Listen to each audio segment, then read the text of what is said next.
What's up everybody, Tech Chucker here, and I've got a review of the Storm Collectibles Mortal Kombat Special Edition Bloody version Sub-Zero.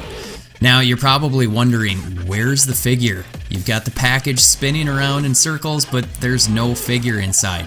That's because when I got this, it was shipped to me and must have been banged around so hard that it actually broke the clamshell in the back, and he is stuck down in the bottom of the package. Luckily, after opening it up and taking a look, he seems to be in good condition, so I didn't return him.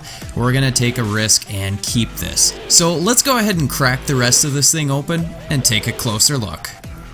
Alright, we're going to check out the articulation first because there's a lot of really good stuff here. There is a double ball peg in the head, and he can look up about this far, which is really good.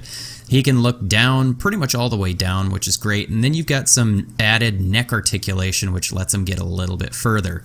He's got good side to side. There's no issues with that.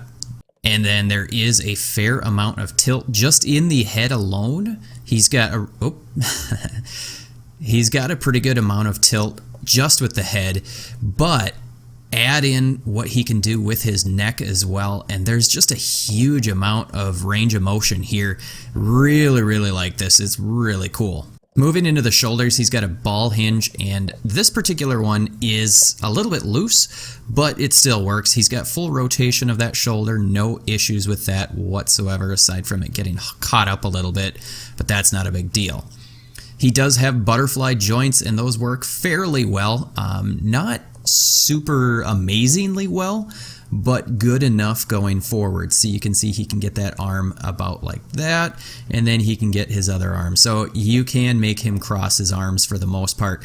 So I am really pleased with that. And you can cover up what it looks like. It doesn't really, show too much of the hardware behind it, but he can also move that arm way back, which is awesome. This is great. All right, he has an upper bicep swivel. That works really good. No issues with that. Double jointed elbows. Those also work quite well.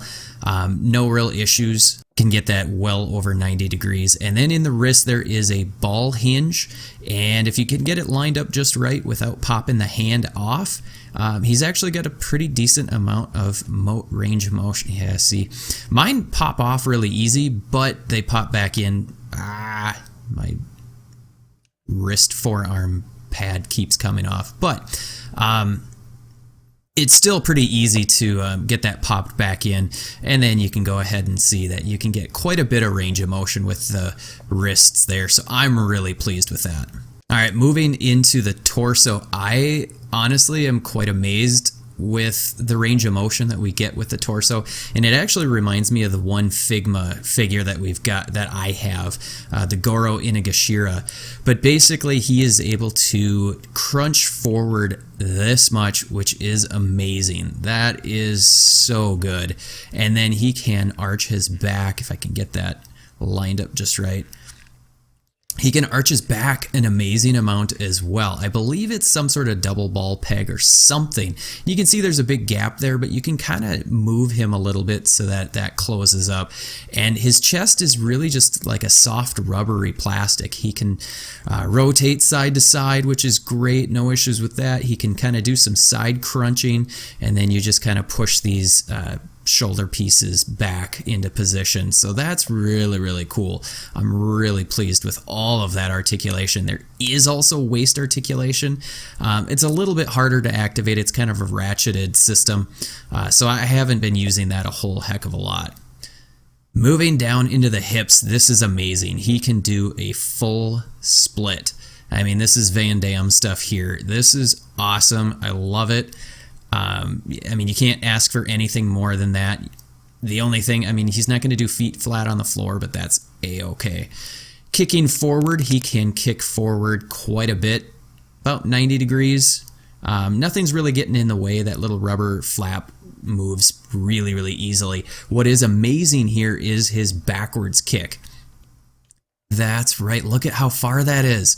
That's amazing how far that is. I don't think I have any other figure that can get it that far. And it covers up this ugly piece with the little skirt thing. So that's awesome.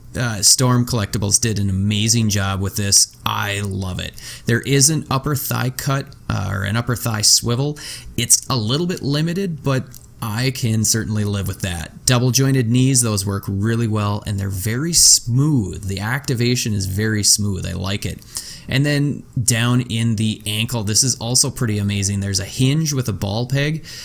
Backwards is amazing. Forwards is great. You can see it kind of goes right over the shin pad lip. And then there is an ankle rocker. That's decent enough. It's not amazing, but it works really well, especially for a ball peg. And then there is also a toe hinge, which is great. They're relatively firm and stiff. So I couldn't be more pleased with the articulation on this figure. I mean, it's everything that people have said it was supposed to be, and then getting it in hand, I would say it's maybe even a little bit better than I thought.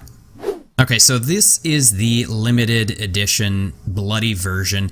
There really isn't much there. I mean, there's no sculpt difference. The only paint difference is really just the blood that is splattered all over, from what I understand. But this face sculpt is really, really cool. I like the skin tone. I love the white eyes. The mask is really, really cool.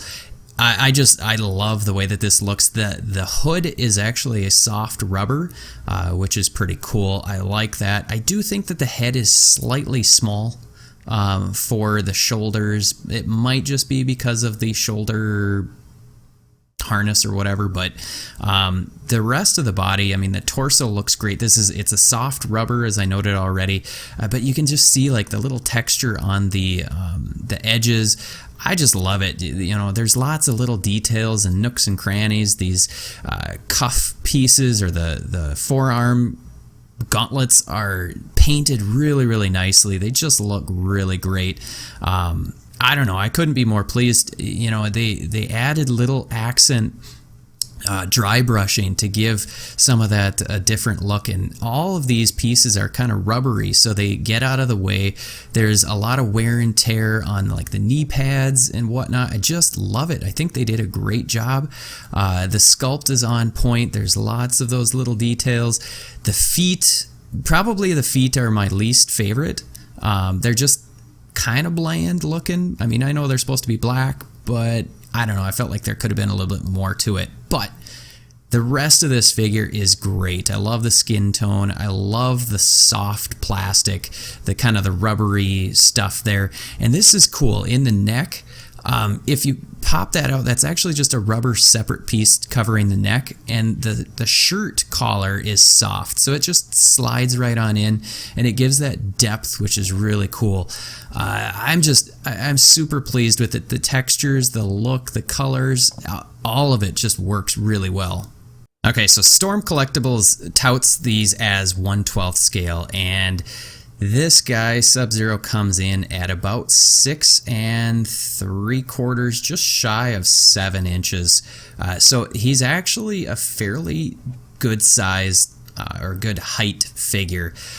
Let's go ahead and throw Deadpool in to give you a side-by-side comparison of the two. So Deadpool is about 6 1/2, 6 3/4. So Sub-Zero is definitely taller than him. He's definitely a lot thicker.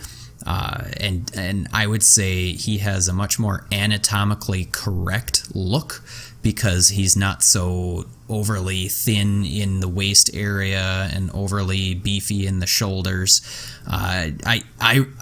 Honestly, I am fine with him being this size, being slightly larger. So we don't get a huge number of accessories, but we do get some really nice ones. And starting off, we get an instruction pamphlet that just goes through how to use the different accessories and hands, which is kind of nice. We don't often get an instruction booklet anymore, especially from like Marvel Legends. So first up, we get an alternate face mask. So you can see the one that comes on him is kind of a vented face mask. And this just pops off. There's actually a peg. Let's see if I can pop it off on camera.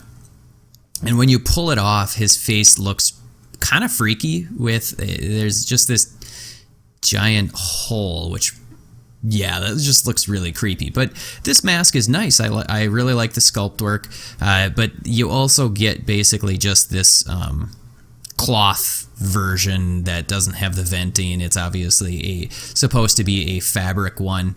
Oh, I've got it upside down. And this just pegs right in, and you just need to make sure that the hood piece is on the outside of it, and that looks pretty nice. There's, you know, nothing too special about it. It's not really my favorite. I kind of prefer the vented version. Sub-Zero comes with a bunch of different hands, and these are his open hands. The paintwork and the sculpt are super nice. You can see the little knuckle wrinkles, the armor pieces on the top, and the fingers are bendy. They're actually quite soft, which is nice, so you're not likely to break these. And his paws are huge. These things are massive. And then we get this set, which is basically like his, I forget the name of it, but they're somewhat open, somewhat closing. And then we get this single hand, which is meant to hold something, but we didn't really get anything for it. And then we get the two karate chopping hands, which also are used for one of his effects, which is pretty darn cool, which I'll show you here in a second once I show you how to swap out the hands. Basically, it's a ball hinge, and never mind the fact that these forearm pieces fall off. They just slide back on. And more often than not, my hand pieces, the ball hinge come off with the hand, and that just pops right in. There's only one way to put it on, and then you can just slide the hand right on, just like most of your imports that have the ball hinge, and that works pretty darn well. And again, those hands are really, really soft, so you're not likely to break that hinge at all. You're not going to break the peg. I mean, you still want to be kind of careful, but you're not really going to have many issues. So another thing that's kind of cool is you can kind of move the forearm piece to match where his hand is, so that the basically the armor lines up, which is really, really nice. I'm glad that they gave us the ability to do that. It makes having those pieces fall off worth it, so that you have a little bit more flexibility. Alright, so he comes with one of his ice effects, which is really, really cool. It's sculpted very nicely in kind of a translucent blue with some nice paint effects. And you have to use the karate chopping hands, and there actually is like a slot in the effect that is sculpted in that you shove the hand into. That way then you can show him essentially shooting the ice blast out of his hand, which is really, really cool. I'm not going to be able to get the right angle of this to make it look right, but there's a lot of really cool possibilities for this, which I really like. Sub-Zero was one of my favorite characters from the game. I didn't play the game a lot, but I'm also not much of a gamer, and so the fact that I played it at all makes me an expert in my own life. He also comes with his this is a floor effect ice effect, so that when he is basically doing his kicking slide move, he has that right at the front of his foot, and that looks really cool. Basically, you just set that in front. And then he has his fatality head and spinal column, which is awesome. It's painted nicely, sculpted well, and the head is actually articulated on a ball peg, and this is super cool. I just think that they did a great job. There is a hand in here somewhere that is meant to hold this so that he can, you know, basically do the ever so famous fatality move once he has beaten you. And then last but not least, I don't know if you would call this an accessory or not, but inside the packaging you get this cardboard cutout piece that you can pull out, which has the Mortal Kombat symbol on it, or logo, and it actually looks really, really nice, and you can use that if you wanted as kind of a display piece. It looks really, really cool. I don't know if I'll use it, but it looks really cool and it comes out, which is really nice. But so you have that option if you wanted to somehow mount that onto your shelf and display your figures in front of it. So overall, I am really pleased with this figure. I'm really glad that I lucked out that even though I had the shipping issue, it turned out okay. It didn't come damaged. Yes, the left shoulder is a little bit loose, but not all that loose that I would complain. So I am super, super pleased with this figure. Alrighty folks, there it is. That's the review. Let me know what you think of this figure. Do you have it? Do you want it? Let me know in the comments below. I'd love to hear your thoughts. Hit the like button, hit the subscribe button if you haven't already. And until next time, I'll see you later.